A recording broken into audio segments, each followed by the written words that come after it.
ಬ್ರಹ್ಮವಾದಂ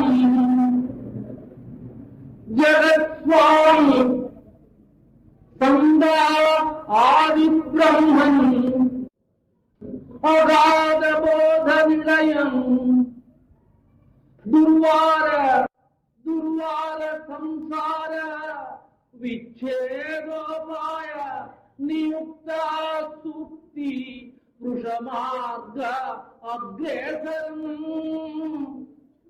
ಪಾದಭೃತ್ಪಾದಾಭ್ಯಂ ದಯದೈವನೋಕ್ಕೆ ಯಮಗೆ ಮುಕ್ತಿ ಶ್ರೀ ಸುಖಾವಪ್ತಿಯಂ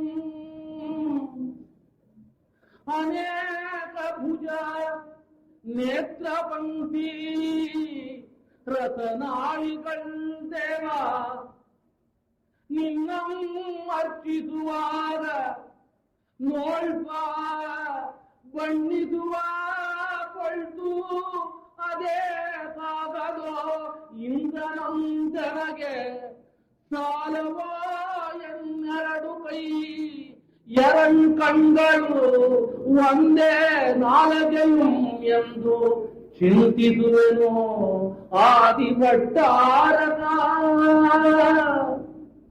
ಸದ್ಧರ್ಮ ಸಂಯುಕ್ತ ಬಂಧುಗಳೇ, ಆದಿಪುರಾಣದ 7ನೆಯ ಉಪನ್ಯಾಸ ಅಂತ ಕಾಣುತ್ತೆ. ಜಯವರ್ಮನಿಂದ ಮೊದಲುಗೊಂಡು ಸುವಿಧಿ ರಾಜಕುಮಾರನವರಿಗೆ ಆ ಮಹಾಚೇತನದ ಭವಾವಲಿಕತೆಯನ್ನ ಕೇಳ್ತಾ ಇದ್ದೀವಿ.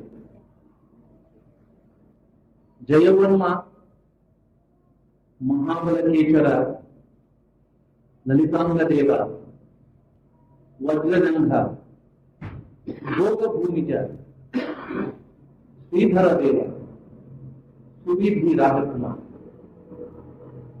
ಇಷ್ಟೊಂದು ಭವಗಳನ್ನ ಅದು ಎಷ್ಟು ವರ್ಷಗಳಾಯಿತು ಈ ಭವಗಳನ್ನ ಎತ್ತಿ ಎತ್ತಿ ಎತ್ತಿ ಸುವಿಧಿ ರಾಜಕುಮಾರನ ಭವದಲ್ಲಿ ಉತ್ತಮೋತ್ತಮವಾದಂಥ ಶ್ರಾವಕಗಳನ್ನ ಕೈಗೊಂಡಿದ್ದ ಈ ಮಹಾದೇವ.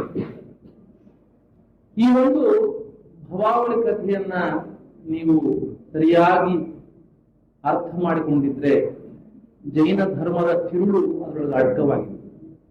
ಒಂದು ಸಾಮಾನ್ಯ ಆತ್ಮ ತನ್ನ ಸ್ವಪ್ರಯತ್ನದಿಂದ ಪುರುಷಾರ್ಥದಿಂದ ಮೇಲೆ ಮೇಲೆ ಮೇಲೆ ಹೇಗೆ ಹಂತ ಹಂತವಾಗಿ ಮೇಲಕ್ಕೆ ಹೋಗ್ತಿದೆ ಅಂತಕ್ಕಂಥದ್ದನ್ನ ತಾವು ತಿಳ್ಕೊಳ್ತೀವಿ.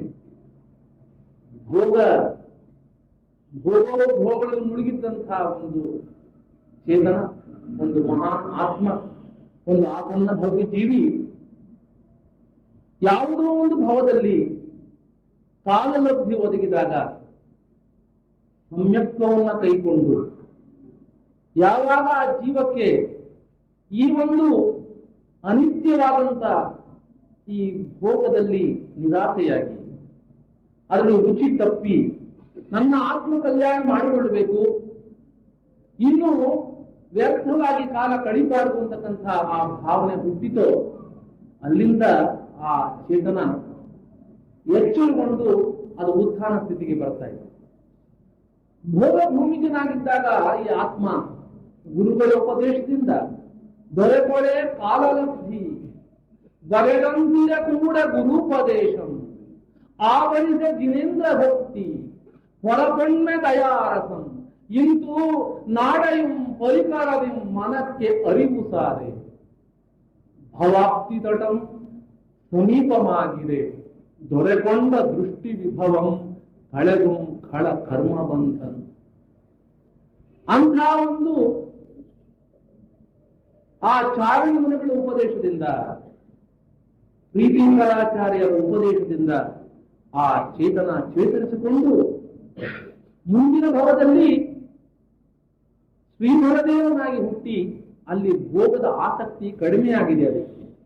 ಅದರ ಒಂದು ಚಿತ್ತ ಎಲ್ಲ ಆತ್ಮ ಕಲ್ಯಾಣ ಕಡೆ ತಿರುಗಿದೆ.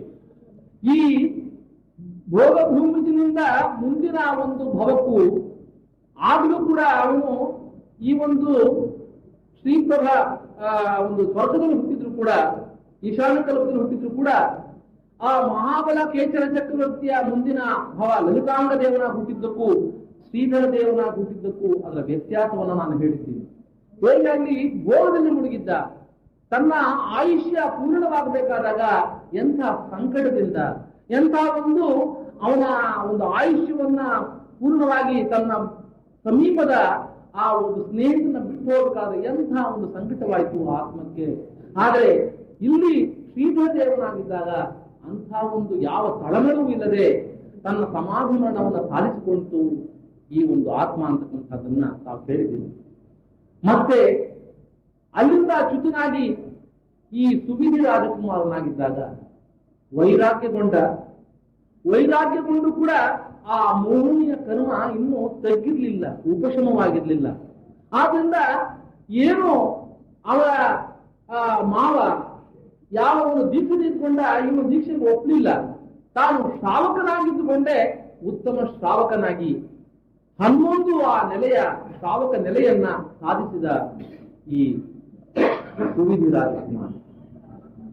ಉಂಡು ಉಪವಾಸಿ ಬಳಸಿ ಬ್ರಹ್ಮಚಾರಿ ಭೂಮಂಡಲ ಬಿದ್ದು ನಿಸ್ಸಂಗ ಮಂಡೆ ಬೆಳೆದು ಮನ ಬೋಳಾದ ತಪಸಿಯ ಕೊಂಡಾಡಲಳವೇ ಚಕ್ರಿಯನ್ನು. ಭರತೇಶ್ವರದಲ್ಲಿ ಬರುತ್ತೆ. ಈ ಸುವಿಧಿ ರಾಜಕುಮಾರ ಅವನು ರಾಜನಾಗಿದ್ರು ಕೂಡ ವೈರಾಗ್ಯ ಅವನ ಮನಸ್ಸಲ್ಲಿತ್ತಂತೆ. ಉಂಡು ಉಪವಾಸಿ ಬಳಸಿ ಬ್ರಹ್ಮಚಾರಿ ಭೂಮಂಡಲವಿದ್ದು ನಿಸ್ಸಂಗ ಮಂಡೆ ಬೆಳೆದು ಸೊಗಸಾದಂತಹ ಕ್ಲಾಸನ್ನ ಧರಿಸಿ ತಾನು ತನ್ನ ಆತ್ಮ ಕಲ್ಯಾಣದಲ್ಲಿ ನಿರತನಾಗಿದ್ದಾನೆ. ರತ್ನಾಕರ ಇನ್ನೊಂದು ಮಾತಾಡ್ತಾನೆ, ಹೇಗಿರಬೇಕು? ಸುಮ್ಮನೆ ಬಟ್ಟೆ ತೆಗೆದು ಹಾಕಿ ದಿಗಂಬರ ಮುನಿಯಾದ ಪ್ರಯೋಜನವಿಲ್ಲ. ರಾಜನಾಗಿದ್ದು ಸಂಸಾರದಲ್ಲಿದ್ದು ಕೂಡ ನೀನು ಧರ್ಮವನ್ನ ಉತ್ತಮವಾಗಿ ಆಚರಣೆ ಮಾಡಬೇಕು. ಭೋಗ ವಿಚಾರವೂ ಬೇಕು ನೃಪತಿಗೆ, ಆತ್ಮಯೋಗ ವಿಚಾರವೂ ಬೇಕು, ರಾಗ ರಸಿಕನಾಗಬೇಕು, ಭಾವಿಸೆ ವೀತರಾಗ ರಸಿಕನಾಗಬೇಕು. ಭೋಗ ವಿಚಾರವೂ ಬೇಕು, ಇರಬೇಕು. ರಾಜ ಆದ್ರೆ ಸರಿಯಾಗಿ ಪ್ರಜೆಗಳನ್ನ ಪಾಲನೆ ಮಾಡಬೇಕು, ಧರ್ಮ ಮಾರ್ಗ ನಡಿಬೇಕು. ಭೋಗ ವಿಚಾರವೂ ಬೇಕು. ಏನು ನಿನಗೆ ಭೋಗ ಬರುತ್ತೆ ಅದನ್ನ ಅನುಭವಿಸು, ಅದರೊಳಗೆ ನೀನು ಸಮಾವೇಶಗೊಳ್ಳಬೇಡ. ಭೋಗ ವಿಚಾರವೂ ಬೇಕು, ನೃಪತಿಗೆ ಆತ್ಮಯೋಗ ವಿಚಾರವೂ ಬೇಕು, ರಾಗ ರಸಿಕನಾಗಬೇಕು, ಭಾವಿಸೆ ವೀತರಾಗ ರಸಿಕನಾಗಬೇಕು. ಪದ್ಮಪತ್ರದ ಜಲಬಿಂದುವಿನಂತೆ ನಮ್ಮ ಜೀವನ ನಡೀಬೇಕು. ತಾವರೆ ಎಲೆ ಮೇಲೆಯ ಹನಿಯಂತೆ ಅಂಟಿಯೂ ಅಂಟದಂತೆ ಈ ಸಂಸಾರಕ್ಕೆ ಅಂಟಿಯೂ ಅಂಟದಂತೆ ನಮ್ಮ ಜೀವನ ನಡೆಸಬೇಕಂತೆ. ಇಂಥ ಒಂದು ಆದಿಪುರಾಣವನ್ನ ಕೇಳ್ತಿರ್ಬೇಕಾದ್ರೆ ಕರ್ಮ ನಿರ್ಜರೆ ಅಷ್ಟೊಂದು ಆಗುತ್ತೆ. ಅದಕ್ಕೆ ಪಂಪ ಹೇಳಿರುವುದು, ಇದರೊಳಗೆ ಯಾವ ಆಸೆಯನ್ನು ಇಟ್ಕೊಳ್ಬಾರ್ದಂತೆ. ಒಂದು ಲೇಖನ ಬರದಾಗ್ಲಿ, ಒಂದು ಪ್ರವಚನ ಮಾಡಬಾರ್ಲಿ, ಯಾವುದು ಆಸೆ ಇರ್ಬೋದು. ಯಾಕೆಂದ್ರೆ ಕವಿತೆಯೊಳ್ ಆಸೆಗೈವ ಫಲಂ ಆವುದೋ, ಪೂಜೆ ನೆಗೈತೆ ಲಾಭಂ ಎಂಬಿವೇವಲಂ. ಇಂದ್ರ ಪೂಜೆ ಭುವನಸ್ತುತಮಪ್ಪನೆಗೈತೆ ಮುಕ್ತಿ ಸಂಭವಿಸುವ ಲಾಭಂ ಎಂಬಿವು. ಜಿನೇಂದ್ರ ಗುಣಸ್ತುತಿಯಿಂದ ತಾಮೆ ಸಾರವೇ, ಜಿನೇಂದ್ರ ಗುಣಸ್ತುತಿಯಿಂದ ತಾಮೆ ಸಾರವೇ. ಹೆರರಿಯುವುದೇ ಹೆರರು ಮಾಡುವುದೇ ಹೆರರಿಂದ ಅಪ್ಪುದೇ.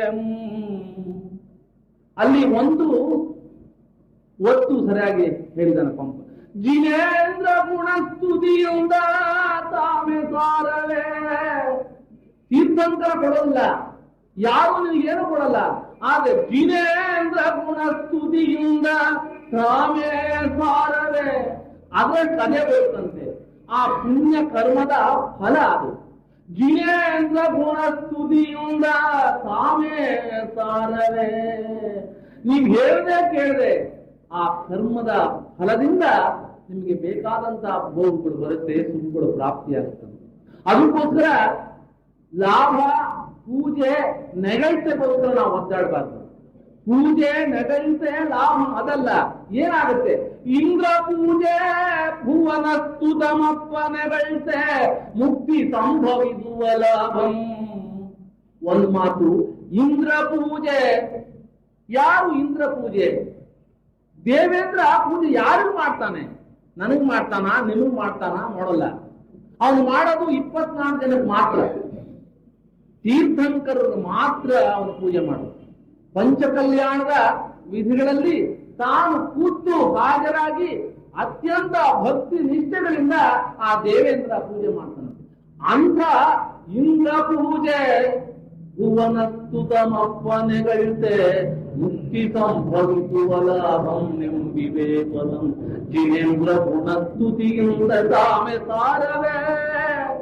ಇಂದ್ರ ಪೂಜೆ ಆಗುತ್ತೆ ಅಂದ್ರೆ ಆದಿಪುರಾಣವನ್ನು ಕೇಳಿದವರಿಗೆ, ಆದಿಪುರಾಣವನ್ನು ಹೇಳಿದವರಿಗೆ ಇಂದ್ರ ಪೂಜೆ ಆಗುತ್ತೆ ಅಂದ್ರೆ ನೀವೆಲ್ಲ ತೀರ್ಥಂಕರಾಗ್ತೀರಾ ಅಂತಕ್ಕಂಥ ಅರ್ಥ. ತೀರ್ಥಂಕರಾಗಿದ್ರು ಕೂಡ ಆ ತೀರ್ಥಂಕರ ಸಮವಸ್ತ್ರದಲ್ಲಾದ್ರೂ ಕೂಡ ನಾವಿರ್ತೀವಿ. ಅಂಥ ಒಂದು ಪುಣ್ಯವನ್ನ ಆದಿಪುರಾಣವನ್ನು ಕೇಳಿದವರಾಗುತ್ತೆ. ಅದು 100% ಗ್ಯಾರಂಟಿ.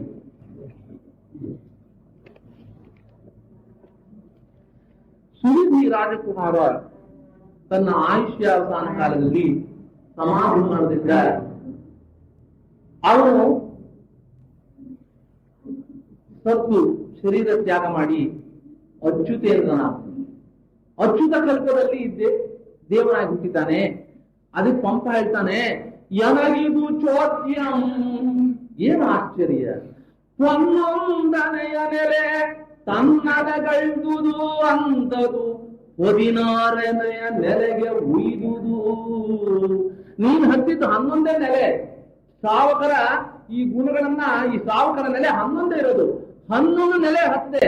ಆದ್ರೆ ಅದರ ಪುಣ್ಯ ಪ್ರಭಾವ ನಿನ್ನನ್ನ ಅಂತದು 16ನೆಯ ನೆಲೆ ಉಯ್ದುದು ಎಂಬುದನ್ನೆನೆ ಸುವಿಧಿ ನರೇಂದ್ರನ್ ಅಚ್ಯುತೇಂದ್ರನಾದನ್. ಅಚ್ಯುತೇಂದ್ರನಾಗಿ ಅವನ ದೇವಲೋಕದಲ್ಲಿ ಹುಟ್ಟಿದ್ದಾನೆ.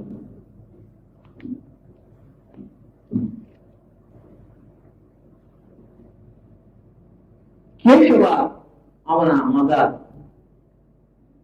ಕೇಶವಂ ಆತ್ಮೀಯ ಗುರುವಿಯೋಗದಳ್. ಮಗ ತಂದೆ ಸತ್ತೋದಾಗ ಅವನು ಸಂಕಟವಾಗಿದೆ. ಅವನಿಗೆ ಕೇಶವಂ ಆತ್ಮೀಯ ಗುರುವಿಯೋಗದಳ್ ಪರಿತ್ಯಕ್ತ ಸಕಲ ರಾಜ್ಯ ಪರಿಚ್ಛೇದಂ ಪ್ರವ್ರಜ್ಯ ಪದವಿಯೋಳ್ ಪರಿತ್ಯಕ್ತನಾಗಿ ತತ್ ಅಚ್ಯುತ ಕಲ್ಪದೋಳ್ ಪ್ರತೀಂದ್ರನಾದಂ.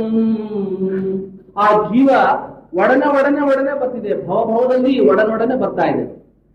ಆ ಕೇಶವ ಮಗನಾಗಿ ಹುಟ್ಟಿದಂತಹ ಸುವಿಧಿ ರಾಜಕುಮಾರದ ಮಗನಾಗಿ ಹುಟ್ಟಿದಂತಹ ಕೇಶವ ಅವನು ಕೂಡ ಪರಿವ್ರಾಜಕನಾಗಿ, ಅಂದ್ರೆ ದೀಕ್ಷೆಯನ್ನು ತೆಗೆದುಕೊಂಡು ತಾನು ತಪಸ್ಸು ಮಾಡಿ ಅಚ್ಯುತ ಕಲ್ಪದಲ್ಲಿ, ಅದೇ ಅಚ್ಯುತ ಕಲ್ಪದಲ್ಲಿ ಪ್ರತೀಂದ್ರನಾದ ಅವನು ದೇವನಾದ.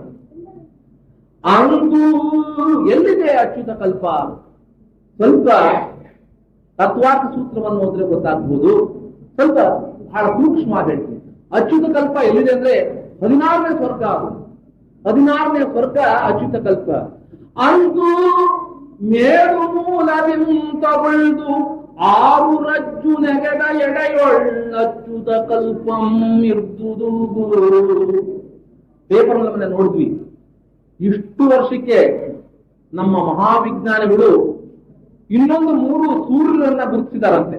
ಈಗೇನು ಸೂರ್ಯ ಇದೆ ಅಂತ ಸೂರ್ಯರು ಇನ್ನೂ 3 ಎಲ್ಲೋ ಗೊತ್ತಾಗಿದಂತೆ, ಎಲ್ಲೋ ಬೆಳಕು ಬರ್ತಾ ಇದೆಯಂತೆ. ಅಲ್ಲಿ ಎಷ್ಟು ದೂರ ಇದೆ ಅಂದ್ರೆ 1000 ಬೆಳಕಿನ ಕಿರಣಗಳ ವರ್ಷಗಳು. ಅಂದ್ರೆ ಬೆಳಕಿನ ಕಿರಣ ಅದು ಹೋಗ್ತಕ್ಕಂತಹ ವೇಗ ಎಷ್ಟೋ ಲಕ್ಷ ಮೈಲಿಗಳು ಒಂದು ಸೆಕೆಂಡಿಗೆ. ಅಂಥದ್ದು 1,000 ವರ್ಷ ಆ ಬೆಳಕು ಪ್ರಯಾಣ ಮಾಡಿದೆ. ಎಷ್ಟು ದೂರ ಇದೆಯೋ ಅಷ್ಟು ದೂರ ಇದೆಯಂತೆ ಈ ಕಂಡು ಬರ್ತಿರ್ತಕ್ಕಂಥ ಸೂರ್ಯ. ಅದನ್ನ ನಾವು ತಲೆಯಲ್ಲಿ ಇಟ್ಕೊಳ್ಳಕ್ಕೆ ಆಗಲ್ಲ, ದೂರದ ಸಂಖ್ಯೆ ಅಷ್ಟು ದೂರ. ಅಂದ್ರೆ ಏನು ಜೈನ ಧರ್ಮದಲ್ಲಿ ಆ ಲೋಕಾಕಾರದಲ್ಲಿ ನಮ್ಮ ಜ್ಯೋತಿರ್ಲೋಕವನ್ನ ಅವರು ವರ್ಣನೆ ಮಾಡಿದ್ದಾರೆ, ಅದೆಲ್ಲ ಸ್ವಲ್ಪ ಸ್ವಲ್ಪ ಸ್ವಲ್ಪವಾಗಿ ನಮ್ಮ ವಿಜ್ಞಾನಿಗಳಿಗೆ ಬರ್ತಾ ಇದೆ, ಗೋಚರವಾಗ್ತಿದೆ. ಎಲ್ಲೋ ಒಂದು 0.0001% ಈಗ ಗೊತ್ತಾಗಿದೆ. ಇನ್ನೊಂದು 3 ಸೂರ್ಯಗಳಿದೆ ಅಂತ. ನಮ್ಮ ಲೋಕಾಕಾರದಲ್ಲಿ ಅನಂತ ಸೂರ್ಯಗಳಿದೆ, ಅನಂತ ಚಂದ್ರರಿದ್ದಾರೆ. ಹಾಗೆ ಮೇರು ಮೂಲದಿಂದ ಉಳಿದು 6 ರಜ್ಜು ನೆಗೆದ ಎಡೆಯೊಳ್ ಅಚ್ಯುತ ಕಲ್ಪಂ ಇದ್ದುದು.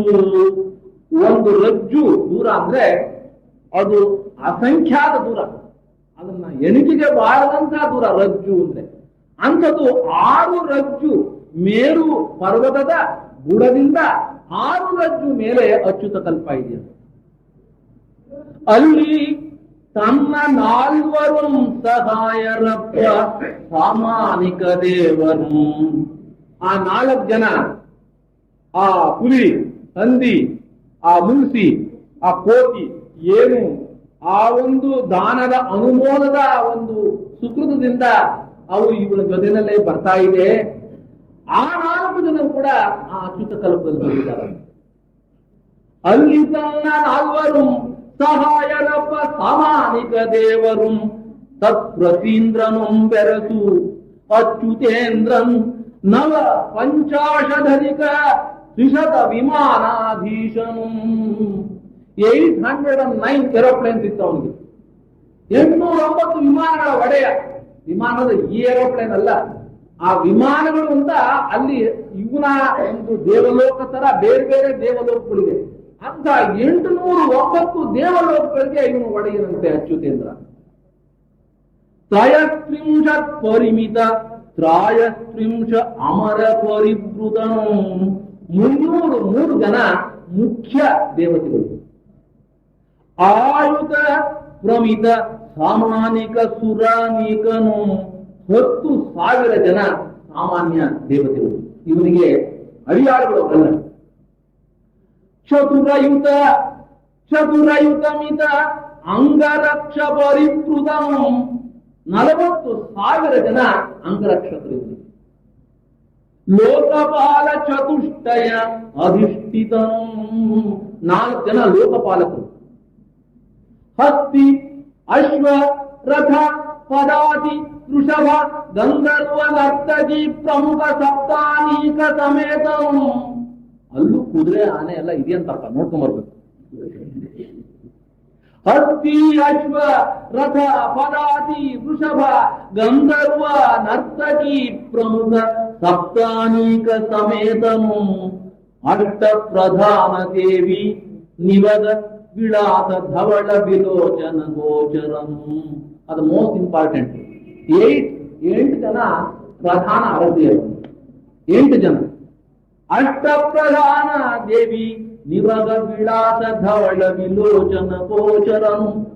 63 ಸಂಖ್ಯಾತ ವಲ್ಲಭಿಕಾ ವಿಭ್ರಮ ಕ್ರೂರತ ತ್ರಿಭಾಗ ಭಾಜನನು. ಅಂದ್ರೆ ಅಷ್ಟೊಂದು ಬೇಕಾದಂಥ ಒಂದು ಸೌಖ್ಯ, ಒಂದು ಭೋಗ, ಆ ಒಂದು ಸುಖದ ಸುಪ್ಪತ್ತಿಗೆಯಲ್ಲಿ ಅಚ್ಯುತೇಂದ್ರ ನೆಲೆಸಿದಾನ ಅಚ್ಯುತ ಕಲ್ಪದಲ್ಲಿ.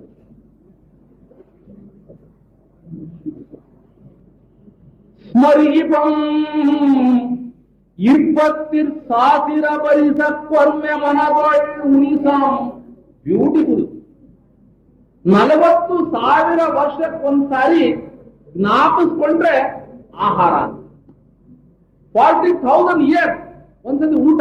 ಒನ್ಸ್ ಇನ್ 40,000 ಇಯರ್ಸ್ ಏನ್ರಿ? ಒನ್ಸ್ ಇನ್ 4 hours ಇಲ್ಲಿ. ಸ್ಮರೀಪಂ 20,000 ಪರಿಸಕ್ಕೊಮ್ಮೆ ಮನದೋಳ್ ಮುನಿಸಂ.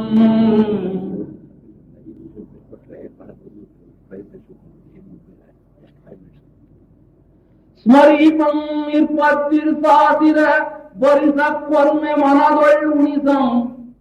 ಸುಯಿವಂ ಸುರಯ್ಯ ಕಂಪನೆಗೆಲ್ ತತ್ಸುರಪತಿ 11 ತಿಂಗಳಿಗೆ ಒಮ್ಮೆಗಳಂ. 11 ತಿಂಗಳು ಒಂದ್ಸಾರಿ ಅವನು ಉಸಿರು ಬಿಡ್ತಾನ. ಉಸಿರು ಬಿಟ್ರೆ ಗೋಪೂಸಲ್ಲ ನಂತರ ಸುರಯ್ಯ ಕಂಪನೆಗೆಲೆ, ಸುರಗಿ ಹೂವಿನ ಕಪ್ಪು ಎಷ್ಟು ಸುಗಂಧವೋ ಅಂಥ ಸುಗಂಧಮಯವಾದಂಥ ಆ ಒಂದು ಉಚ್ಛ್ವಾಸ ನಿಶ್ವಾಸ 11 ತಿಂಗಳಿಗೊಂದ್ಸಾರಿ ಮಾಡ್ತಾನೆ. 40,000 ವರ್ಷಕ್ಕೊಂದ್ಸಾರಿ ಆಹಾರ, 11 ತಿಂಗಳಿಗೊಂದ್ಸಾರಿ ಉಸಿರು. ದ್ವಾವಿಂಶತಿ ಅಂಬುದಿಮಿತ ಜೀವಿತಂ. ನಾವು ಕೇಳ್ಬೋದು 1 ಸಾಗರೋಪಮ ಆಯುಷ್ಯ ಅಂತ. ಅದಕ್ಕೆ ಹೇಳಿದ್ರೆ ಹಿಂದೆ 1 ಸಾಗರೋಪಮ ಅಂದ್ರೆ ಎಷ್ಟು ಅಂತ. ಅರಬ್ಬಿ ಸಮುದ್ರಕ್ಕೆ ಹೋಗಿ ಒಂದೇ ಒಂದು ಚಮಚ ಸಣ್ಣ ತುಪ್ಪ ಹಾಕ್ತಿರುವ ಚಮಚ, ಸಾಧಾರಣ ಸಣ್ಣದಾಗಿ ಇಟ್ಕೊಂಡಿದ್ರು ತುಪ್ಪದ ಚಮಚ, ಅಂತಹ ಚಮಚದಲ್ಲಿ ನೀರ್ನ ಅರಬ್ಬಿ ಸಮುದ್ರ ನೀರ್ನ ತೆಗೆದು ಹಾಕಿದ್ರೆ ಒಂದ್ಸಾರಿ ಹಾಕಿದ್ರೆ 1 ವರ್ಷ, ಎಷ್ಟು ವರ್ಷ ಆಗುತ್ತೋ ಅದು ಸಾಗರೋಪಮ. ಅಂಥ ಸಾಗರೋಪಮ ದ್ವಾವಿಂಶತಿ ಅಂಬುದಿ ಮಿತ ಜೀವಿತಂ, 22 ಸಾಗರೋಪಮ ಕಾಲ ಅವನ ಆಯುಷ್ಯ. ದಿವ್ಯಾಂಗಮಂ, ಆ ದೇವಂಗಾಯಿತು ಜಿನಾಗಮ ಭಾವನೆಯಂ, ಅದು ಮುಖ್ಯ. ಆ ದೇವಂಗಾಯ್ತು, ಇದೆಲ್ಲ ಸೌಖ್ಯ ಯಾಕೆ? ಜಿನಾಗಮ ಭಾವನೆಯಂ ಪಿರಿದು ಮಕ್ಕು. ಇಲ್ಲಿ ಹೆಚ್ಚಿಗೆ ಆಗುತ್ತ್ರಿ, ಇದು ಕಡಿಮೆ. ಜಿನಾಗಮ ಭಾವನೆಯಂ ಪಿರಿದು ಮಕ್ಕು, ಇದು ಪಿರಿದಾಯಿತೆ, ಇದು ಪಿರಿದಾಯಿತೆ ಅಂತ ಭೋಗದಲ್ಲಿ ಅಚ್ಯುತೇಂದ್ರ ಇದ್ದಾನೆ. ಜಗಯಲ್ಲಂ ಪಂಚರತ್ನದ್ಯುತಿ ಜಡಿಳಿದ ನಾನಾ ವಿಮಾನಗಳೊಳಂಜಿಸೆ. ಎಲ್ಲ ಪಂಚರತ್ನಮಯ ಭೂತವಾದಂಥ ಅವನ ಅರಮನೆ. ಜಗಯಲ್ಲಂ ಪಂಚರತ್ನದ್ಯುತಿ ಜಡಿಳಿದ ನಾನಾ ವಿಮಾನಗಳೊಳಂಜಿಸೆ. ದೇಹ ಛಾಯೆಯಲ್ಲಂ ಸಹಜ ಮಣಿ ವಿಭೂಷ ಮಯೋಖಂಗಳೊಳ್ ರಂಜಿಸೆ. ಎಲ್ಲ ಸಹಜವಾದಂತಹ ಅವನ ಆಭರಣಗಳು ಅವನ ಮೈ ಮೇಲಿದೆಯಂತೆ. ತನ್ನ ಆಸ್ಥಾನಂ ಎಲ್ಲ ರಂಜಿಸೆ. ಪೀರ್ಗಂ ಪೀರ್ಗಂ ದಿವ್ಯ ಭೋಗಾಮೃತಂ ವರಂದು ಅಳ್ತಿಯಿಂದ ಅಚ್ಯುತೇಂದ್ರಂ. ಅಂತ ಸರ್ವೋತ್ತಮವಾದಂತಹ ಉತ್ಕೃಷ್ಟವಾದಂತಹ ಅಪರಿಮಿತವಾದಂತಹ ಭೋಗೋಪಭೋಗಗಳಲ್ಲಿ ಮುಳುಗಿದಾನೆ ಅಚ್ಯುತೇಂದ್ರ. ಅಚ್ಯುತೇಂದ್ರ ಮುಳುಗಿದ್ದಾನೆ, ಆದರೆ ಅವನು ಅದಕ್ಕೆ ಅಂಟಿಯೂ ಅಂಟಂತೆ ಇದ್ದಾನಂತೆ. ಏನು ಇಷ್ಟು ಭೋಗೋಪಭೋಗ ಆ ಜಿನಾಮದ ಆ ಒಂದು ಭಾವನೆಯಿಂದ ಬಂತು, ಆದರೆ ಅವನ ಮನಸ್ಸು ಅವನ ಅಂತರಂಗ ಎಲ್ಲ ಒಳಗಡೆ ಇದೆ. ತನ್ನ ಅಂತಃಚಕ್ಷುಗಳಿಂದ ತನ್ನ ಆತ್ಮವನ್ನು ನೋಡ್ತಾ ಇದ್ದಾನೆ. ಯಾವಾಗ ನಾನು ಈ ಪಂಜರದಿಂದ ಬಿಡಿಸ್ಕೊಂಡು ಹೋದೇನೋ ಅಂತಕ್ಕಂಥ ಆ ಭಾವನೆಯ ಅವನ ಚುಚ್ಚುತ್ತಾ ಇದೆ ಹೊರತು ಈ ಬಾಹ್ಯ ಪರಿಕರಗಳಿಗೆ, ಬಾಹ್ಯ ಭೋಗೋಪಗಳಿಗೆ ಅವನ ಮನಸ್ಸು ಕೊಳ್ಳಿಲ್ಲ ಇದ್ದ. ಯಾಕೆಂದ್ರೆ ಪುಣ್ಯದ ಒಂದು ಪ್ರಭಾವ ಅಚ್ಯುತ ಕಲ್ಲು ಹುಟ್ಟಿದಾನೆ, ಅನುಭವಿಸಲೇಬೇಕು. ಜಿನಪದಿ ಪದ ಪಂಕಜ ಮನೆ ಮನದೊಳ್ ಬಗೆದು. ಒಂದಾನೊಂದು ಕಾಲಕ್ಕೆ ಆಯುಷ್ಯ ಪೂರ್ಣವಾಗಲೇಬೇಕು. 22 ಸಾಗರೋಪಮ ಕಾಲದ ಆಯುಷ್ಯವಿದ್ರೂ ಕೂಡ ಒಂದಾನೊಂದು ಕಾಲಕ್ಕೆ ಅವನ ಆಯುಷ್ಯ ಪೂರ್ಣವಾಗಿದೆ. ಆಯುಷ್ಯ ಪೂರ್ಣವಾದರೆ ಮೊದಲಿನಾಗಿ ಪ್ರಲಾಪವಿಲ್ಲ. ಅವನು ಸಮಾಧಿ ಮರಣವನ್ನ ಸಾಧಿಸಿಕೊಂಡಿದ್ದಾನೆ. ಹೇಗೆ ಸಾಧಿಸಿಕೊಂಡಿದ್ದಾನೆ? ಅವನು ಇಡೀ ಅವನ ಆಯುಷ್ಯವನ್ನ ಆ ಅಚ್ಯುತ ಕಲ್ಪದಲ್ಲಿ ಅವನ ತಪಸ್ಸಿನಲ್ಲೇ ಕಳಿತಾನೆ. ಅಂತರಂಗ ತಪಸ್ಸಿನಲ್ಲಿ ಅವನು ಕಲಿತಾನೆ. ಆತ್ಮಜ್ಞಾನದಲ್ಲಿ ಅವನು ಕಲಿತಾನೆ. ಕರ್ಮ ನಿರ್ಜನೆಯನ್ನು ಮಾಡ್ಕೊಳ್ಳೋದಕ್ಕೋಸ್ಕರ ಯಾವಾಗ ಹುಟ್ಟಿದೇನೋ ಆ ಒಂದು ಕರ್ಮ ಭೂಮಿಯಲ್ಲಿ, ಆ ಕರ್ಮ ಕ್ಷಯ ಭೂಮಿ ನಾನು ಯಾವಾಗ ಹೋದೇನು ಅಂತಕ್ಕಂಥ ಆ ಮನೋಭಾವನೆ ಅವನಲ್ಲಿ ತುಂಬಿ ತುಳುಕಾಡ್ತಿದೆ. ಅಂಥ ಒಂದು ಕಾಲದಲ್ಲಿ ಅವನಿಗೆ ಸಮಾಧಿ ಮರಣವಾಗಿದೆ. ಜಿನಪದಿ ಪದ ಪಂಕಜಂ ಮನದೊಳ್ ಬಗೆದು ಅವರೇ ಮುಗಿದ ಕೈವೆರಸು. ಎಲ್ಲ ಕೈ ಮುಕ್ಕೊಂಡು ನಿಂತಿದ್ದಾರಂತೆ. ಅವನ ಬೇಕಾದಂಥ ಆ ಸಮುದಾಯ, ದೇವತೆಗಳ ಸಮುದಾಯ ಅವನು ಸುತ್ತಲೂ ನಿಂತ್ಕೊಂಡು ಕೈ ಮುಕ್ಕೊಂಡಿದ್ದಾರಂತೆ. ಅಲ್ಲಿ ಇವನು ಕೈ ಮುಗಿದಿದ್ದ. ಲಲಿತಾಂಗ ದೇವ ಆ ದೇವರನ್ನ ನಮಸ್ಕಾರ ಮಾಡ್ತಿದ್ದ, ನನ್ನನ್ನು ಕಾಪಾಡಿ ಅಂತ. ಈಗ ಎಲ್ಲ ರಿವರ್ಸ್ ಆಗಿದೆ. ರಿವರ್ಸ್ ಆಗಿ ಆ ಅಮರೇಂದ್ರರು, ಆ ದೇವಾದಿ ದೇವತೆಗಳು ಅವ್ರು ನಿಂತಿದ್ದಾರಂತೆ ಇವನು ಕೈ ಮುಕ್ಕೊಂಡು. ಜಿನಪತಿ ಪದ ಪಂಕಜ ಮನೆ ಮನದೊಳ್ ಬಗೆದು ಅಮರೆ ಮುಗಿದ ಕೈ ಬೆಳೆಸು ಸುರಾಂಗನೆಯ ನಿಜವದನನು ಇಮ್ಮನೆ ನೋಡ್ಪಿನಂ. ನೋಡ್ತಾನೆ ಇದ್ದಾರಂತೆ ಇವನ್ನ. ನೋಡ್ತಾ ಇದ್ರೆ ಅಚ್ಯುತಂ ಪರಿಚ್ಯುತನಾದಂ. ಆಯುಷ್ಯ ಅವಸಾನದ ಕಡೆಗೆ ಎಲ್ಲ ದೇವಾಲಯಗಳು ನೆರೆದಿರ್ತಕ್ಕಂಥ ಆ ಒಂದು ಸಮಯದಲ್ಲಿ ಯಾವ ಒಂದು ಆಸೆಗೆ ಇವನು ಮನಸ್ಸೋಗದೆ ತನ್ನ ಆತ್ಮ ಕಲ್ಯಾಣವನ್ನು ಏಕೈಕ ಗುರಿಯನ್ನಾಗಿ ಮಾಡಿಕೊಂಡು ಅಚ್ಯುತಂ ಪರಿಚ್ಯುತನ.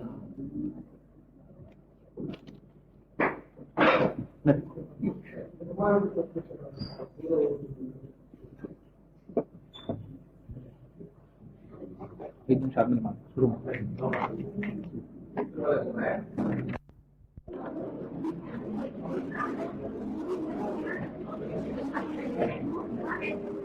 ಹೀಗೆ ಚ್ಯುತನಾದ ಅಚ್ಯುತೇಂದ್ರ ಜಂಬೂ ದ್ವೀಪದ ಪುಷ್ಕರಾವತಿ ವಿಷಯದ ಕುಂಬಳೇಕಿಣಿಪುರದಲ್ಲಿ ವಜ್ರ ಸೇನ ಮಹಾರಾಜನಿಗೂ ಶ್ರೀಕಾಂತೆ ಮಹಾರಾಣಿಗೂ ಪುತ್ರನಾಗಿ ಜನಿಸಿದ್ದಾನೆ. ಕುಂಬಳೇಕಿಣಿಪುರ, ಆ ಪುರದ ಮಹಾರಾಜ ವಜ್ರಸೇನ. ವಜ್ರಸೇನ ಮಹಾರಾಜ ಎಂಥ ಮಹಾಚೇತನ ಅಂದ್ರೆ ಆ ಭವದಲ್ಲೇ ತೀರ್ಥಂಕರನಾದಂಥ ಮಹಾಚೇತನ. ತೀರ್ಥಂಕರನ ಪುತ್ರನಾಗಿ ಜನಿಸಿದ ಈ ಆದಿನಾಥ ತೀರ್ಥಂಕರನ ಹಿಂದಿನ ಭವದಲ್ಲಿ ಅಚ್ಯುತೇಂದ್ರನಿಂದ, ಅಚ್ಯುತ ಕಲ್ಪದಿಂದ ಚ್ಯುತನಾದಂತಹ ಜೀವ ಕುಂಡಲೀಕಿಣಿಪುರದ ವಜ್ರಸೇನ ಮಹಾರಾಜ ಮತ್ತು ಶ್ರೀಕಾಂತೆ ಮಹಾರಾಣಿಗೆ ಮನೋಜಾಕೃತಿ, ಅವನ ಮನ್ಮಥ ರೂಪ ಅಂತೆ. ಮನೋಜಾಕೃತಿ ವಜ್ರನಾಭಿಗತರಿಂದ ಉತ್ಸಾಹಂ ವಜ್ರನಾಭಿ ಇರ್ತಕ್ಕಂಥ ಮಗನಾಗಿ ಹುಟ್ಟಿದ್ರೆ ಇವನು ಜೊತೆಗೆ 8 ಜನ ಹುಟ್ಟಿದ್ರು. ಒಂದು ಇವನು ಮೊದಲನೇ ಮಗ, ಇವನ ತಮ್ಮಂದು 8 ಜನ. ಯಾರ್ಯಾರು 8 ಜನ?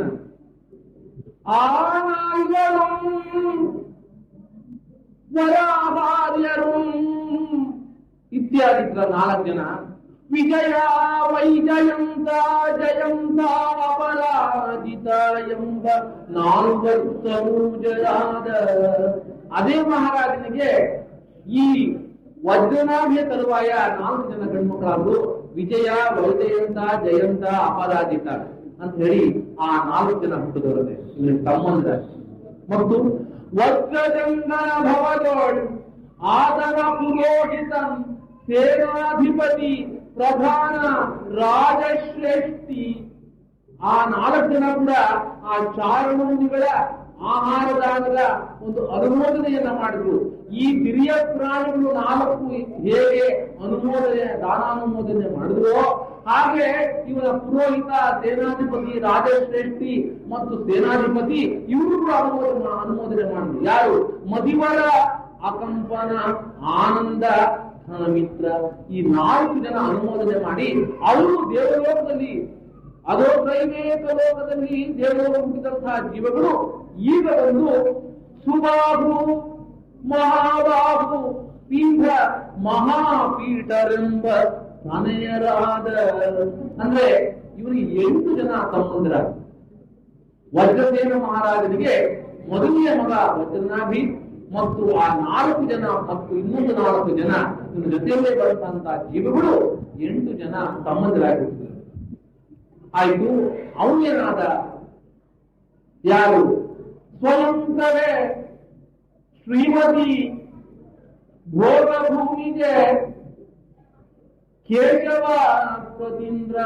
ಇವರೆಲ್ಲ ಅವನೇನಾದ ಅಂದ್ರೆ ಸ್ವಯಂಪ್ರಭೇ ಶ್ರೀಮತಿ ಸ್ವಯಂ ಪ್ರಭದೇವ ಕೇಶವ ಪ್ರತೀಂದ್ರಂ, ಅದೇ ಊರಿನ ಕುಬೇರದತ್ತ ಅನಂತಮತಿಗೆ ಧನದೇವನೆಂಬ ಪುತ್ರನಾದನು.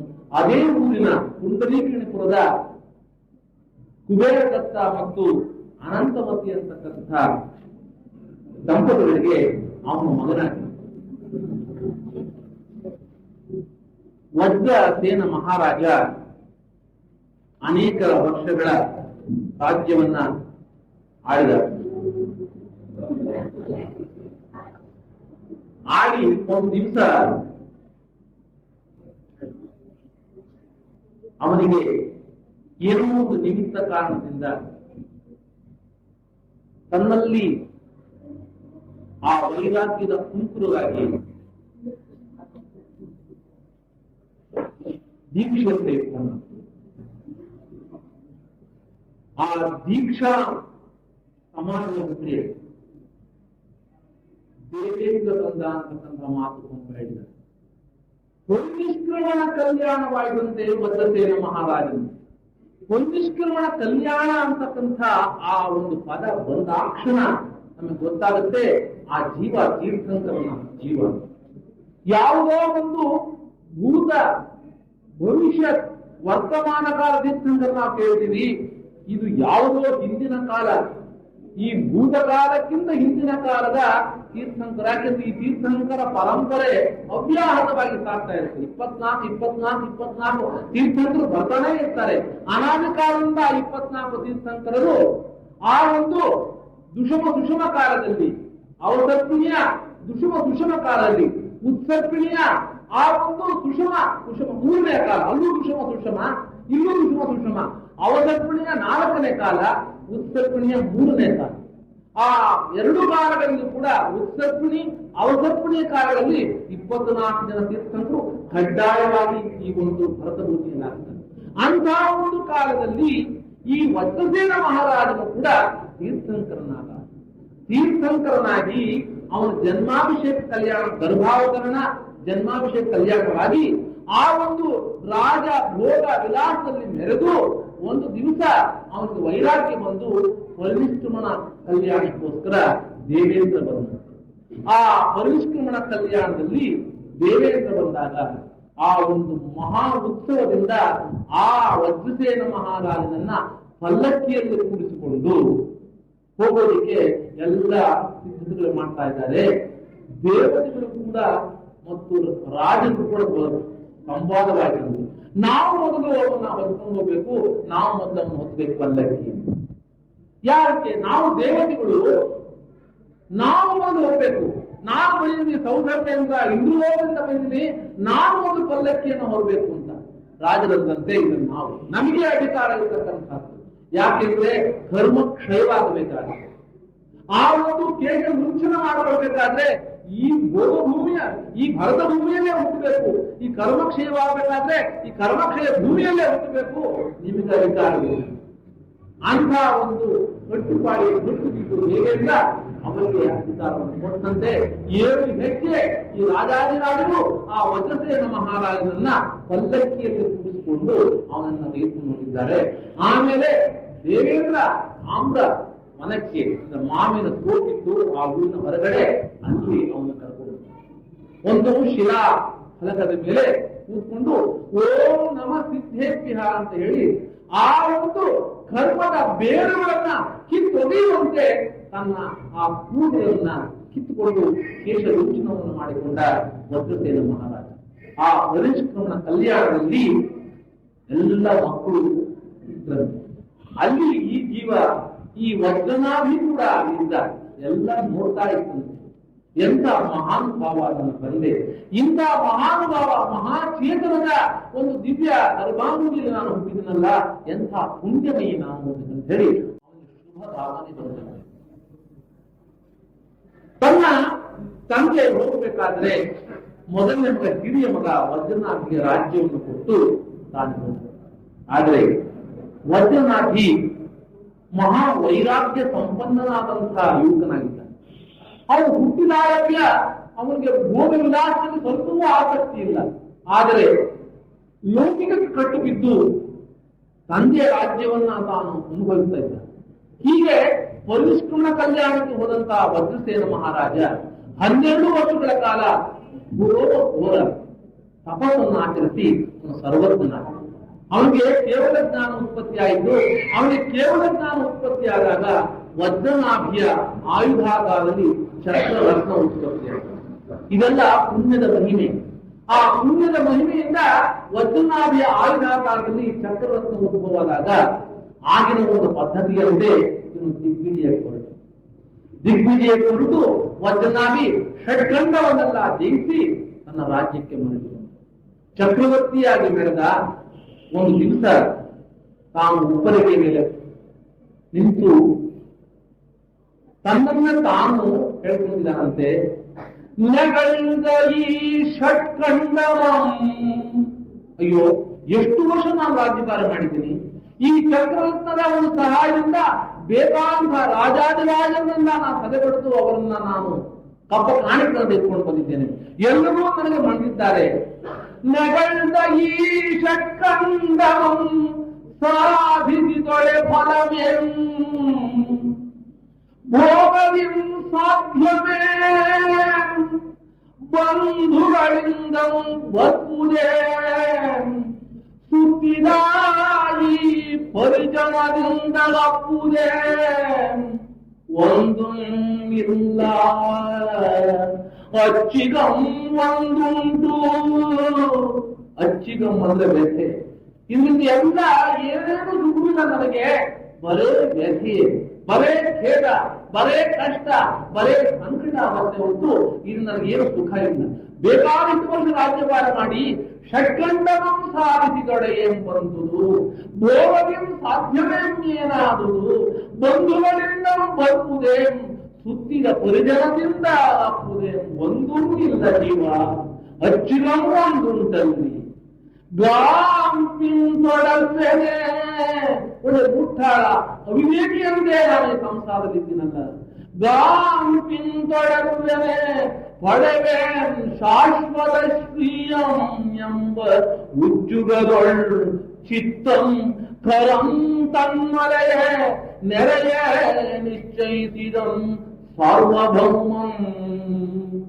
ನಿಶ್ಚಯ ಮಾಡಿದ ಸಾಕು ಈ ಸಂಸಾರ ಅಂತ ನಿರ್ವೇಗ ಪರಾಯಣನಾಗಿ ತಾನು ದೀಕ್ಷೆಯ ತೆಗೆದುಕೊಳ್ಳೋದಕ್ಕೋಸ್ಕರ ಅಣಿಯಾಗಿದ್ದಾನೆ. ದೀಕ್ಷೆಯನ್ನ ತೆಗೆದುಕೊಳ್ಳಿ ಎಲ್ಲಿ ಬಂದ? ತನ್ನ ತಂದೆಯಾಗಿದ್ದಂಥ ವಜ್ರಸೇನ ಮಹಾರಾಜನ ಸಮವಕರಣ ಸಭೆಗೆ ಬಂದ. ಅಲ್ಲಿ ಆ ಸಮವಕರಣ ಸಭೆಯಲ್ಲಿ ತಾನು ತಂದೆಗೆ ಸಾಷ್ಟಾಂಗ ನಮಸ್ಕಾರ ಮಾಡಿ, ತೀರ್ಥಂಕರ ಪರಮದೇವ ಆಗಿದ್ದಾನ ಅವನು ಸಾಷ್ಟಾಂಗ ನಮಸ್ಕಾರ ಮಾಡಿ ದೀಕ್ಷೆಯನ್ನು ಕೇಳ. ದೀಕ್ಷೆಯನ್ನು ತೆಗೆದುಕೊಂಡು ಅಲ್ಲಿ ಗಣಧರನ ಮುಂದೆ ಆ ಗಣಧರ ಉದ್ದೇಶವನ್ನು ಕೇಳ್ತಾ ಇದ್ದ. ಗಣಧರನ ಅಣತಿಯಂತೆ ಅವನು ಪಂಚ ಅನುಕೃತವಲ್ಲ, ಪಂಚ ಮಹಾಕೃತಗಳನ್ನ ಕೈಗೊಂಡ. ಹಿಂಸಾ ಅನೃತ ತೇಯ ಅಬ್ರಹ್ಮ ಪರಿಗ್ರಹ ತ್ಯಾಗಂ ಗೈದು ಮಹಾವ್ರತಗಳನ್ನು ನೆರೆದು ಮಹಾವ್ರತಗಳನ್ನ ಸ್ವೀಕಾರ ಮಾಡಿದ. ಹಿಂದೆ ಆ ಶ್ರಾವಕನಾಗಿದ್ದಾಗ, ಸುವಿಧಿ ರಾಜಕುಮಾರನಾಗಿದ್ದಾಗ ಶ್ರಾವಕರನ್ನ ಅನುಕೃತಗಳಾಗಿ ಪರಿಪಾಲನೆ ಮಾಡುವಂತಹ ಜೀವ ಈಗ ಒಂದು ಹಂತ ಮೇಲಕ್ಕೆ ಹೋಗಿ ಮುನಿಯಾಗಿದ್ದಾನೆ, ದಿಗಂಬರ ಮುನಿಯಾಗಿ. ಇದು ಮೊದಲನೆಯ ಒಂದು ಒಂದು ಹಂತ. ಮೊದಲು ಶ್ರಾವಕರ ನೆಲೆ 11 ಏರಿದ, ಈಗ ಮುನಿಯಾಗ ದಿಗಂಬರ ಮುನಿಯಾಗಿ 5 ಮಹಾವ್ರತಗಳನ್ನ ಪರಿಪಾಲನೆ ಮಾಡ್ತಾ ಇದ್ದಾನೆ. ಆಮೇಲೆ ನಡೆವ ನುಡಿವ ಉಂಬ ಕೊಳ್ಬಿಡುವ ಎಡೆಯೋಳ್ ಕಾಯಮಲಮಂ ಉಳ್ವ ಎಡೆಯೋಳ್ ಒಡಂಬಡನೆನಿಪನೆ ಓವಿ ಜೀವಮಂ ಅಡಕಂ ಬೆರೆದು 5 ಸಮಿತಿಯೊಳ್ ಮುನೀನೆಗಳುಂದಂ. ಪಂಚ ಸಮಿತಿಗಳು. ಯಾವುದು ಪಂಚ ಸಮಿತಿಗಳು? ಈರ್ಯಾಪದ ಶುದ್ಧಿ, 3 ಮೊಳ ಭೂಮಿನ ನೋಡಿ ಬೆಳೀತಕ್ಕಂಥದ್ದು. ನಡೆವಾಗ ಓಡಾಡಬೇಕಾದ್ರೆ ಯಾವ ಪ್ರಾಣಿಯೂ ತನ್ನ ಕಾಲ ಕಡೆಗೆ ಸಿಕ್ಕಿ ಸತ್ತೋಗಿರ್ತಕ್ಕಂಥ ಆ ಭಾವನೆಯನ್ನ ಮನಸ್ಸಲ್ಲಿಟ್ಕೊಂಡು ಸೂಕ್ಷ್ಮವಾಗಿ ನೋಡ್ತಾ ನೋಡ್ತಾ ನಡೀಬೇಕಂತೆ. ಅದು ಈರ್ಯಾಪದ ಶುದ್ಧಿ. ನಡೆವಾಗ ನುಡಿವಾಗ ಭಾಷಾ ಸಮಿತಿ. ಮಾತನಾಡಬೇಕಾದ್ರೆ ಮೃದುವಾಗಿರ್ಬೇಕು, ಬೇರೆಯವರ ಮನಸ್ಸನ್ನ ನೋಯಿಸಿರ್ತಕ್ಕಂಥ ಮಾತಾಡೋದು. ಯಾವ ಕಾರಣದಲ್ಲೂ ಯಾವ ಪ್ರಾಣಿಗೂ ಹಿಂಸೆಯಾಗದಂತೆ ತನ್ನ ವಾಚನದಿಂದ ಹಿಂಸೆಯಾಗದಂತೆ ನೋಡ್ಕೊಳ್ಬೇಕು. ನುಡಿಗಳೇ ಮುತ್ತಿನ ಹಾರದಂತಿರಬೇಕು, ನುಡಿದರೆ ಸ್ಫಟಿಕದ ಶಲಾಕೆಯಂತಿರಬೇಕು, ನುಡಿದರೆ ಮಾಣಿಕ್ಯದ ದೀಪ್ತಿಯಂತಿರಬೇಕು, ನುಡಿದರೆ ಶಿವ ಮೆಚ್ಚಿ ಅಹುದೆನ್ನಬೇಕು. ಇದು ಭಾಷಾ ಸಮಿತಿ. ಅಂಥ ಮೃದು ಮಧುರ ಮನೋಹರವಾಗಿ ಮಾತನಾಡಬೇಕಂತೆ. ನಡೆವ ನುಡಿವ ಉಂಬ ಏಷಣಾ ಸಮಿತಿ. ಊಟ ಮಾಡಬೇಕಾದ್ರೂ ಕೂಡ ಯಾರಿಗೂ ನೋವಾಗದಾಗೆ, ಯಾವ ಪ್ರಾಣಿಗೂ ನೋವಾಗದಾಗೆ ಅಹಿಂಸಾ ಧರ್ಮವನ್ನ ಸೂಕ್ಷ್ಮ ರೂಪದಲ್ಲಿ ಅದನ್ನು ಆಚರಣೆ ಮಾಡ್ತಕ್ಕಂಥ ಏಷಣಾ ಸಮಿತಿ.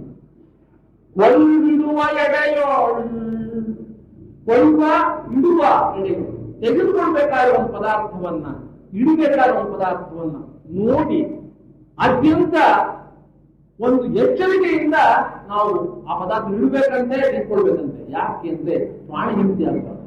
ಅದಕ್ಕೋಸ್ಕರ ದಿಗಂಬರಗಳು ಕೂತ್ಕೊಳ್ಬೇಕಾದ್ರೆ ಒಂದು ಪುಸ್ತಕ ಇಡಬೇಕಾದ್ರೆ ತಮ್ಮ ಪಿಂಚದಿಂದ ಅಲ್ಲಿ ಒಂದು ಸ್ವಲ್ಪ ಸೌರಿ ಯಾವ ಒಂದು ಸೂಕ್ಷ್ಮ ಪ್ರಾಣಿಗಳು ಇರ್ತದೆ ನೋವಾಗ್ತಿರೋ ಹಾಗೆ ಒಂದು ಪುಸ್ತಕ ಇಡ್ತಾರೆ, ಒಂದು ಪುಸ್ತಕ ತೆಗೆದುಕೊಂತಾರೆ. ಇಡುವ ಎಡೆಯೋಳ್ ಅದು ಅದಾನ ನಿಕ್ಷೇಪಣ ಸಮಿತಿ. ಮತ್ತು ಜೀವನಂ ಮಡನಂ ಬೆಳೆದು ಒಳಂಬಡನೆಂಬದೆ ಓವಿ ಕಾಯ ಮಲಮಂಗುಳ್ವ ಎಡೆಯೋಳ್ ಒಳಂಬಡನೆ ಎನಿದರೆ ಓವಿ ಜೀವನಂ ಅಡಕಂ ಬೆಳೆದು. ತಾನು ಮಲಮೂತ್ರವನ್ನು ವಿಸರ್ಜನೆ ಮಾಡಬೇಕಾಗುತ್ತೆ. ಯಾವ ಒಂದು ಉಸುರು ಭೂಮಿಯಲ್ಲಿ ಅಂದ್ರೆ ಅಲ್ಲಿ ಯಾವ ಜೀವಿಗಳು ಕೂಡ ನೋವಾಗದಿರ್ತಕ್ಕಂಥ ಒಂದು ಸ್ಥಳದಲ್ಲಿ ಮಲಮೂತ್ರ ವಿಸರ್ಜನೆ ಮಾಡಬೇಕಾಗುತ್ತೆ. ಇಂಥ ಒಂದು ಬಹಳ ಸೂಕ್ಷ್ಮವಾಗಿ ಅಹಿಂಸಾ ಧರ್ಮವನ್ನು ಪರಿಪಾಲನೆ ಮಾಡೋದಕ್ಕೋಸ್ಕರ ಈ 5 ಸಮಿತಿಗಳನ್ನ ದಿಗಂಬರಗಳು ಆಚರಣೆ ಮಾಡ್ತಾರೆ. ಅಂಥ ಒಂದು ಸಮಿತಿ, ಪಂಚ ಸಮಿತಿಗಳನ್ನ ಈ ದಿಗಂಬರ ಮುನಿ ವಜ್ರನಾಭಿ ಮುನಿ ಆಚರಣೆ ಮಾಡ್ತಾ ಇದ್ದ. ಆಮೇಲೆ ತ್ರಿಗುಪ್ತಿಗಳನ್ನ ಅವನು ಆಶ್ರಯಿಸಿದ. ಮರವಂ ನುಡಿಯಂ ಮೈಯಂ ತನಗೆ ವಶಂ ಮಾಡಿ, ಎಲ್ಲ ತನ್ನ ವಶದಲ್ಲಿರ್ಬೇಕಂತೆ.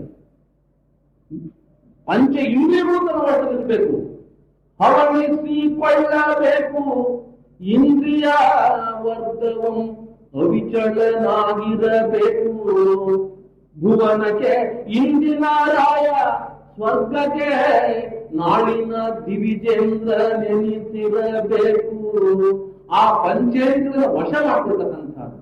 ಮನವಂ ನುಡಿಯಂ ಮೈಯಂ ತನಗೆ ವಶಂ ಮಾಡಿ, ಗುಪ್ತಿ ಗುಪ್ತಂ ಮುನಿಯಂ ವಿನಗಂ ನೆಗಳ್ದಂ.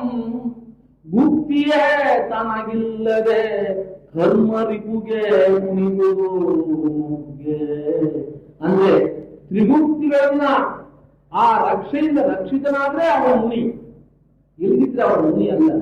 ಅಂಥ ತ್ರಿಗುಪ್ತಿಗಳೆಂಬ ರಕ್ಷೆಯಿಂದ ರಕ್ಷಿತನಾಗಿ ಆ ಪಂಚ ಸಮಿತಿಗಳನ್ನ ಅವನು ಆಚರಿಸುತ್ತಾ ಪಂಚ ಮಹಾಮಂತ್ರಗಳನ್ನ ಅಳವಡಿಸಿಕೊಂಡು ತನ್ನ ದಿಗಂಬರ ಮುನಿಯ ಅವಸ್ಥೆಯನ್ನ ಅವನು ಪರಿಪಾಲಿಸ್ತಾ ಇದ್ದ.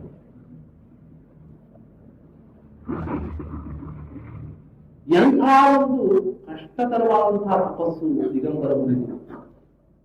ಇದು ವಿಶದವಾಗಿ ನೀವು ಆದಿಪುರಾಣ ಓದಿದ್ರೆ ಎಂಥ ಒಂದು ಕಠೋರವಾದಂತಹ ತಪಸ್ಸು ಮಾಡ್ತಾ ಈ ಚೇತನ. ಅದಕ್ಕೆ ರತ್ನಾಕರ ಹೇಳಿದರು, ಪುರುವಲ ಮೇಷನಾದಿಯನೆ ತೀರ್ಥಗಳ ಮೊದಲಾಗಿ ಕಾನನಾಂತರದೊಳಗೆ ಅಗ್ನಿಯೋಳ್ ಮಳೆಯೋಳ್ ಚಳಿಯೋಳ್ ಆಟವದೊಳ್ ಕ್ಷುಧಾ ಕೃಷಾಭರಂ ಮಾಡತ್ತು ಎಲ್ಲದೇ ದಿನೇಶ್ವರರಾದರೆ ಕೋಡಿ ಬಾಡಿ ಜೋಗರಿಪ ಎನಗೆತ್ತ ನಿರ್ಜರೆಯ ಮಾತು ಈ ಜಡನಿಗೆ ಅಪರಾಜಿತೇಶ್ವರ. ಸಾಧಾರಣವಾದಂತಹ ತಪಸ್ಸಲ್ಲ, ಅಸಾಧಾರಣವಾದ ತಪಸ್ಸು. ಸುಮ್ಮನೆ ಅರಹಂತನಾಗಬೇಕಾದ್ರೆ ಮುಕ್ತಿಯನ್ನು ಸಾಧಿಸಬೇಕಾದಂತಹ ಜೀವ ಸಾಧಾರಣ ತಪಸ್ಸಿಗೆ ಅದು ಸಿಗೋದಲ್ಲ. ಅದು ಪರಮೇಶ್ವರನ ಆದಿಯಾನೆ. ಪರಮೇಶ್ವರನನ್ನ ಮೊದಲುಗೊಂಡು ಅಂತಿಮ ತೀರ್ಥಂಕರ ಮಹಾವೀರ ಸ್ವಾಮಿಗಳು ಕೂಡ ಪರಮೇಶ್ವರನ ಆದಿಯನ ತೀರ್ಥಕರ ಮೊದಲಾಗಿ ಕಾರಣಾಂತರದೊಳಗೆ ಅಗ್ನಿಯೋಳು, ಮಳೆಯೋಳು, ಚಳಿಯೋಳು, ಆಗಬದೋಳು, ಬಿಸಿಲು, ಮಳೆ, ಚಳಿ, ಗಾಳಿ, ನದಿ ತೀರ, ಆ ಬೆಟ್ಟದ ಮೇಲೆ ಶುಭಾ ಕೃಷಾ ಭರಮಂ ಅಡತ್ತು ಹಸಿವು ನೀರು ಬಾಯಾರಿಗಳನ್ನ ಗಟ್ಟಿಯಾಗಿ ಅದುಮಿ ಕ್ಷುಧಾ ಕೃಷಾ ಭರಮಂ ಅಡತ್ತು ಗೆಲ್ಲದೆ ಜಿನೇಶ್ವರರೇ. ಸುಮ್ಮನೆ ಆಗ್ಲಿಲ್ಲಪ್ಪ ಅವರು ಜಿನೇಶ್ವರರು. ಹೋಗಿ ಬಾಡಿ ಜೋಗದೀಪ ಇನ್ನೂ ಸುತ್ತು ಬರೆ ತೂಗುತ್ತಾ ಇದ್ದೀನಿ. ಕೋಡಿ ಬಾಡಿ ಜೋಗದೀಪ ಎನಗೆತ್ತ ಮುಂಚೆಯ ಮಾತು ಈ ಜಡವಿದೆ ಅಪರಾಧೇಶ್ವರ.